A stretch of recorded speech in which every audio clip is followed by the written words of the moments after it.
My name is Emily Carter. I grew up believing I had the kind of family people envied, close-knit, respectable, and full of love. We lived in a small town in Vermont, where everyone knew everyone, and secrets didn't stay hidden for long, or so. I thought. My parents, Susan and Gerald Carter, were well-respected. Mom ran a local bakery, and Dad was a high school principal. They were kind, proud, always present at community events. My younger brother Tyler and I had what looked like a stable, loving upbringing. We celebrated birthdays with homemade cakes, watched movies every Friday night, and had Sunday dinners without fail. But under all that warmth, something was always off. A look between my parents when certain topics came up. The way Mom would tense up when we asked about her side of the family. The fact that we never visited Grandma Lucy's grave, even though she supposedly raised Mom alone. I noticed it all, but like most kids, I never questioned it too deeply until the attic.it started on a cloudy afternoon when I was visiting my childhood home for the weekend. My parents were out, and the house felt unusually quiet. I decided to go through some old boxes in the attic for a scrapbook project. I hadn't been up there in years. The dust, the creaking floorboards, the faint smell of mothballs, it all felt frozen in time. I found Christmas ornaments, faded report cards, and baby clothes. But then I opened an old cedar trunk tucked away behind a pile of boxes. Inside, beneath a stack of neatly folded quilts, was a leather-bound photo album I had never seen before. It was labeled, in faded ink, 195 for Greenfield. Greenfield, a town name I didn't recognize. I opened the album, flipping through black and white photos of people I didn't know. Most looked like distant relatives. But on the fourth page, my breath caught. There was a photo of a young woman, maybe 18 or 19, who looked exactly like me. Same eyes, same chin, same curl to her hair. She was standing next to a man I didn't recognize. He had one hand on her waist and a cigarette in the other, wearing a suit with a loosened tie. Behind them was a worn-down house with a crooked porch. The back of the photo read, in the same handwriting, Lillian and James' engagement, Greenfield 1954. I stared at it, confused. Lillian? James? I had never heard those names before. And yet, Lillian looked like my twin. I turned the page.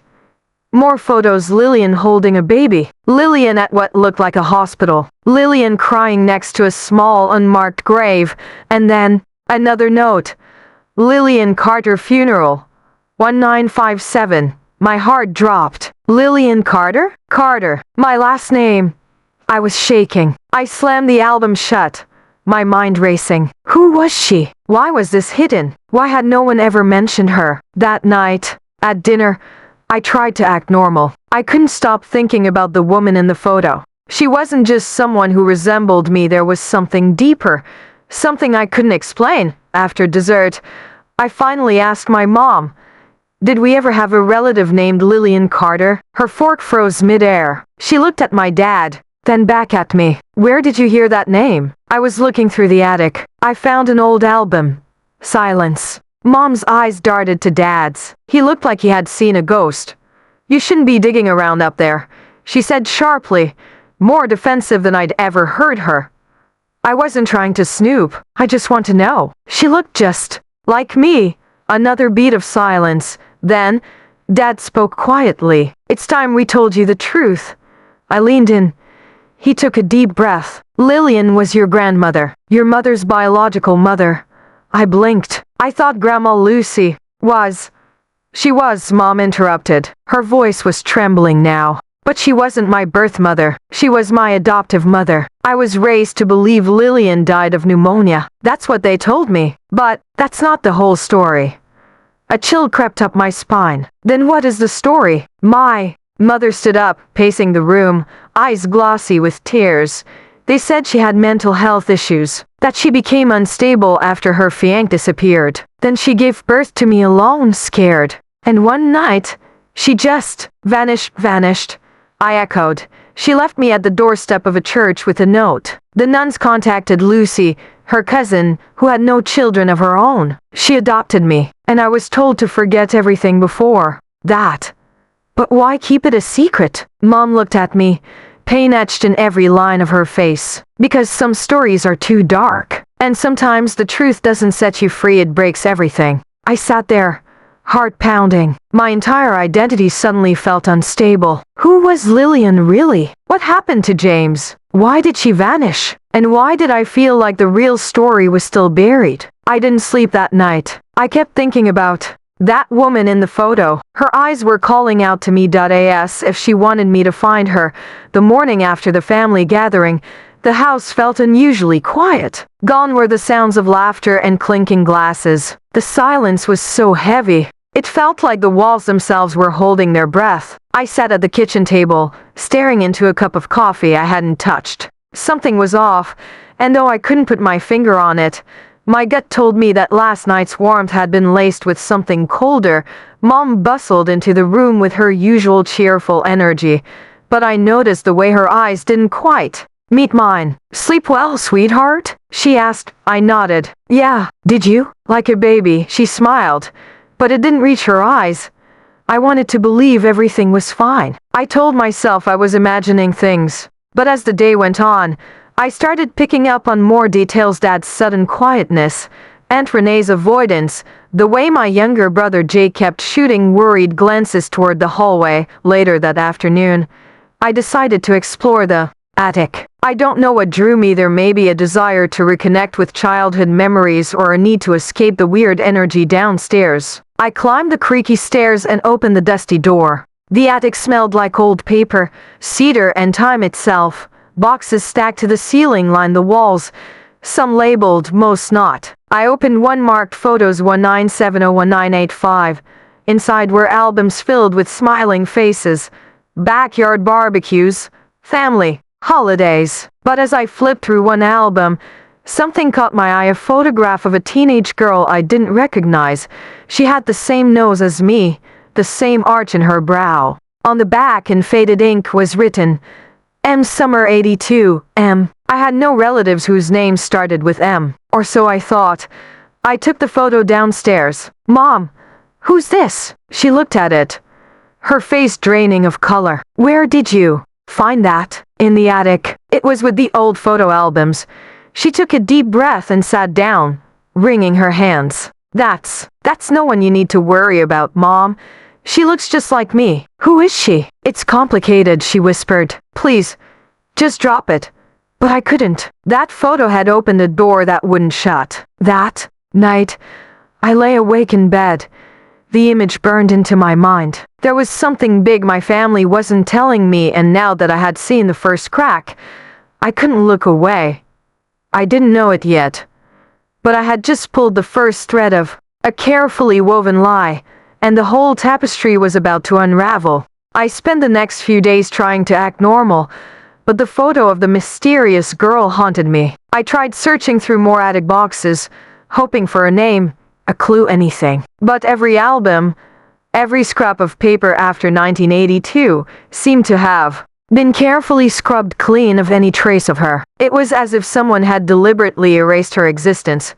One evening, while helping Dad fix a leaky pipe in the basement, I noticed a loose panel in the wooden wall behind an old shelf. The wood was warped and damp, and curiosity got the better of me. I pulled the panel free and found a narrow cavity between the studs. Inside was a bundle of old letters wrapped in a yellowed ribbon, brittle with age.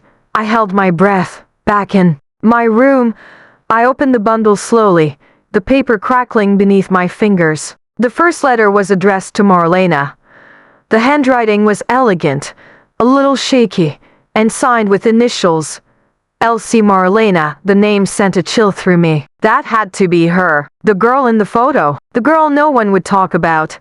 The letters weren't just love notes or childhood scribbles. They were filled with desperation. One talked about running away. Another mentioned what happened at the lake. One line in particular stayed with me. "They'll never let us be together. Not after what they did to your sister." My sister? I read the line over and over. I didn't have a sister. At least, I didn't think I did. The next morning, I confronted my mother again. I laid the letters on the kitchen table. "I know her name was Marlena," I said quietly. She stood frozen in the doorway, her eyes filling with tears. You don't understand what you're doing.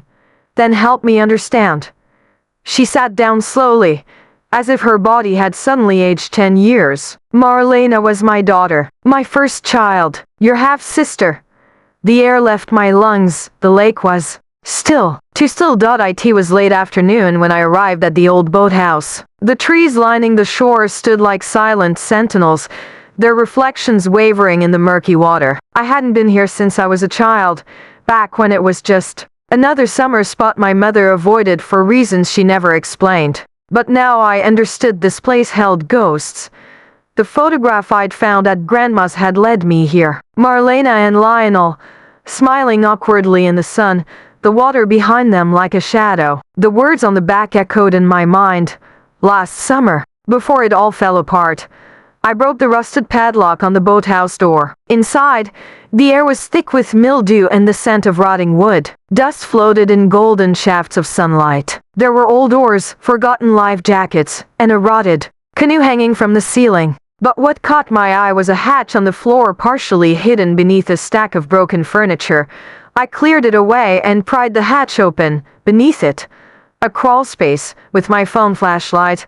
I lowered myself inside. The smell hit me first, earth and decay. Then, my light landed on something wrapped in old canvas. My breath caught. I pulled it open, my hands shaking. Bones. Human bones. My heart thundered as I stumbled back, scrambling out of the crawl space. I called the police from the shore, barely able to speak. Within hours, the place was swarming. Detectives, crime scene techs, cadaver dogs. My mother arrived just as they were sealing off the boathouse. Tell me it's not true, she whispered. Her eyes fixed on the lake. I showed her the photograph.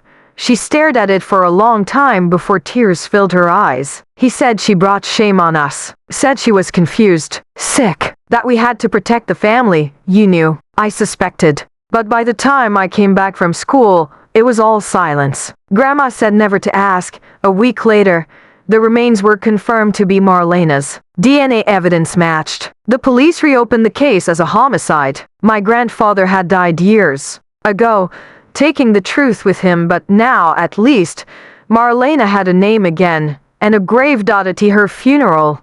It rained. Not the soft kind of rain that makes things feel clean, but the heavy, punishing kind, like the sky was angry it had taken this long. I stood by the casket, watching the dirt fall. My family had built its reputation on control, on image, on silence. But Marlena had loved someone she wasn't supposed to, and in doing so, she'd cracked the perfect facade. That crack had widened with time, and I had torn it open. In the weeks that followed, I wrote down everything. The letters, the photo, the court records, the truth. I submitted it to the local paper. They ran a feature. The Lost Heart Sister. A family's silence.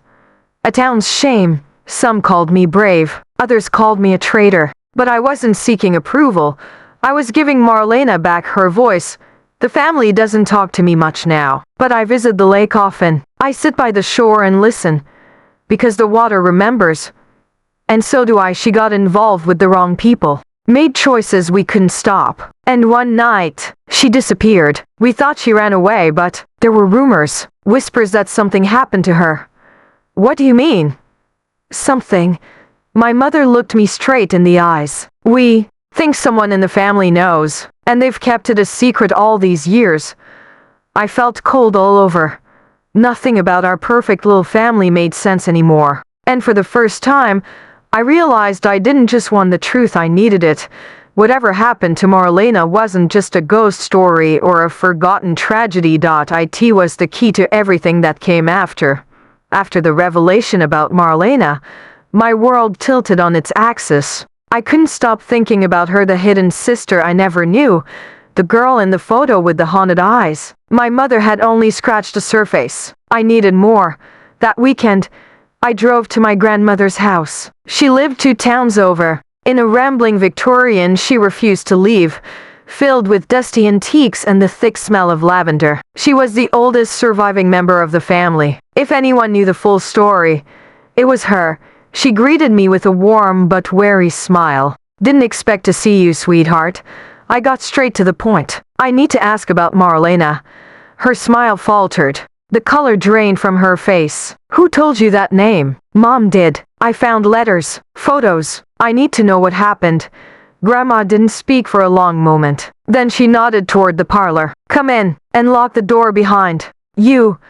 We sat on her worn-out couch beneath a dusty portrait of my great-grandfather. She stared into her tea as she spoke, her voice a whisper. Your grandfather was a proud man. Too proud. He had very strict ideas about who we could associate with, who we could love. When Marlena started seeing Lionel Elsie, a boy from the other side of town, it was a scandal. Why? Because Lionel wasn't just from a poor family, she said, eyes distant. He was related to the Doyles. That bloodline had issues, madness some said, violence others, the kind of history our family wanted no part in. I leaned forward. What happened to her? One summer, she vanished, just gone. Your grandfather told everyone she'd run off, but I knew better. There was a fight that night. Yelling, then silence. Your mother was away at college. I was told never to speak of it again. I felt sick. You think he killed her? She met my eyes. I think something terrible happened, and I think this family buried it like we bury everything that doesn't fit. The story we tell the world. As I left her house, I noticed an old photograph tucked behind a cracked frame in the hallway. It showed Marlena and a young man, Lionel, I guess standing near a boathouse. On the back, written in the same elegant handwriting as the letters, last summer, before it all fell apart.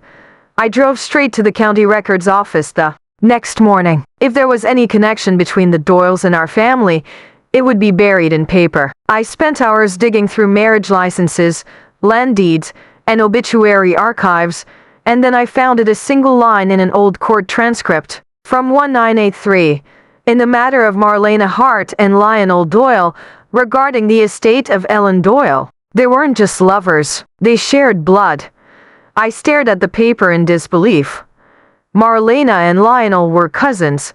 The truth was more twisted than I had imagined, and still, it felt like I was only scratching the surface.